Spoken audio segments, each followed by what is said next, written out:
Hello friends, સુખડી તો આપણે ઘણી બધી બનાવતા હોઈએ છીએ, પરંતુ આજે એકદમ અલગ જ તલની સુખડી બનાવવાના છીએ।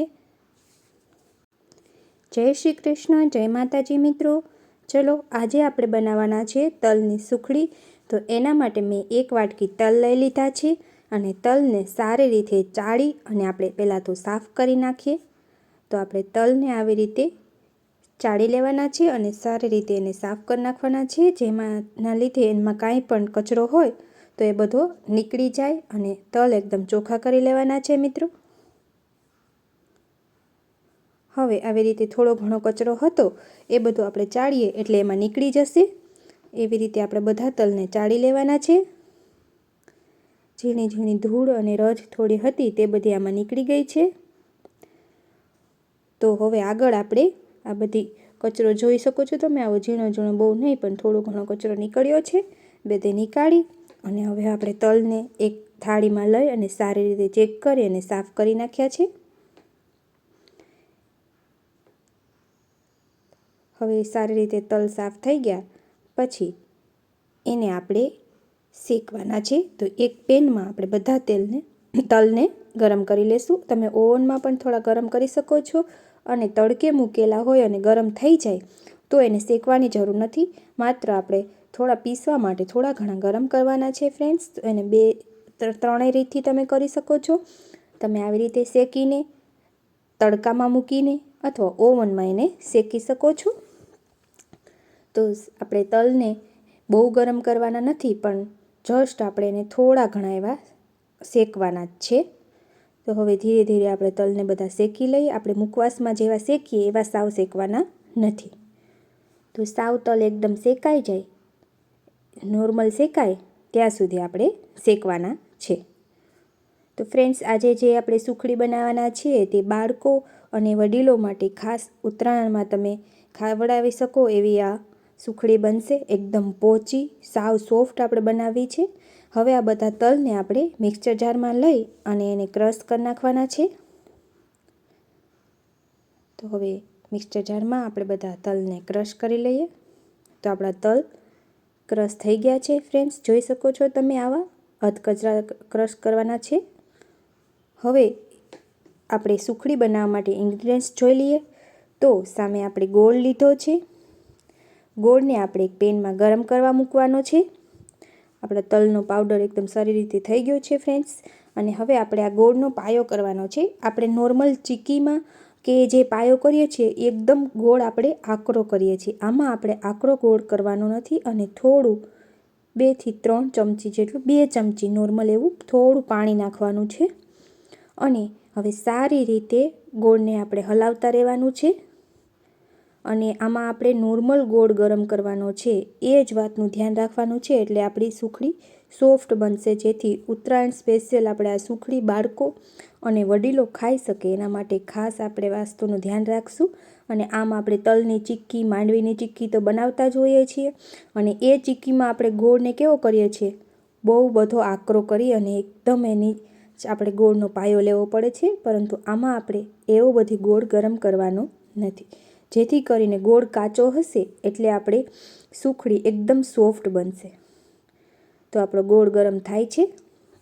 હવે સારી રીતે આપણે ગોળને ગરમ કરી લઈએ અને એકદમ લાલ નથી થવા દેવો, નોર્મલ આપણો ગોળ તમે જોઈ શકો છો। આ કન્સિસ્ટન્સી ઓકે છે। આમાં ફીણ આવે ત્યાં આપણે બધા ભૂકો એડ કરી દીધો છે અને જ્યારે ચીક્કી કરતા હોય ત્યારે હજુ આપણે ઘણો સમય એને એકદમ લાલ થવા દેતા હોય છે। આ પ્રોસેસથી આપણી ચીક્કી એકદમ સોફ્ટ બનવાની છે, બાળકો પણ ખાઈ શકે છે।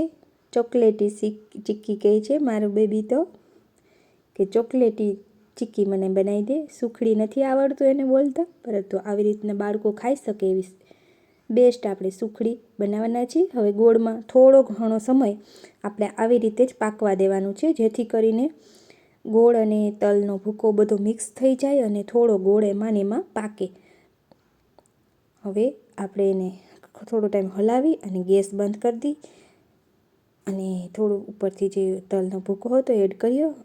હવે એને સારી રીતે હલાવી અને આપણે પછી આ બધું મિશ્રણ છે તેને એક ડીશમાં લઈ અને પાથરી લેશું।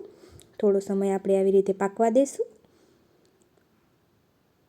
તમે જોઈ શકો છો આ સુખડી એકદમ પોચી દેખાય છે અને આટલો સમય થઈ અને હલાવું છું તો, અને જ્યારે આપણે તલની કે ગોળની ચીક્કીનો એકદમ આકરો ગોળ પાકે ત્યારે પછી એને આવી એટલી ઘડી હલાવી શકાતો નથી, એને ફટાફટ પાથરી અને આપણે ચીક્કી બનાવી લેવી પડે છે।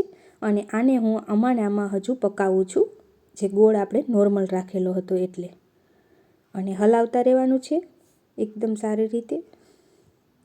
હવે આપણે એને ડીશમાં ઘી લગાવી અને આપણે એક ડીશમાં આ સુખડીનું જે બેટર તૈયાર કર્યું છે એ પાથરી લેશું। સારી રીતે પાથરી અને પછી આપણે એના ચેકા પાડી અને આપણે પીસીસ કરી નાખવાના છે। તો આ કન્સિસ્ટન્સી તમે જોશો, શિયાળો છે ફ્રેન્ડ્સ એટલે આપણે આવી ઢીલી કરી શકીએ, અને વાટકામાં નીચે તેલ લગાવી અને પછી આપણે આ બધું બેટરને પાથરી દીધું છે। શિયાળામાં ગમે તેવી સુખડી કે ગમે તે આપણે ગોળના પાયાવાળી વસ્તુ કરો એકદમ મસ્ત એના પીસીસ પડી જ જાય છે, અને આપણે તો એકદમ સોફ્ટ એવા પાડવાના છે। તો હવે આપણે એના પીસીસ કરી લઈએ અને થોડા તલ છાંટી દઈએ, અને આમાં પીસ કરવા પહેલાં મેં 5 મિનિટ એને ઠંડી થવા દીધી છે ફ્રેન્ડ્સ, જેના લીધે આપણે કટ કરવા ટાઈમે એકદમ સારી રીતે થઈ શકે। હવે આના પીસ કરી નાખશું આપણે બધા। તો જોઈ શકો છો આપણે સારી રીતે કટ કરી લઈએ। ધીમે ધીમે હાથે જો એકદમ ગોળ 5 મિનિટમાં તો પાકવા માંડ્યો છે।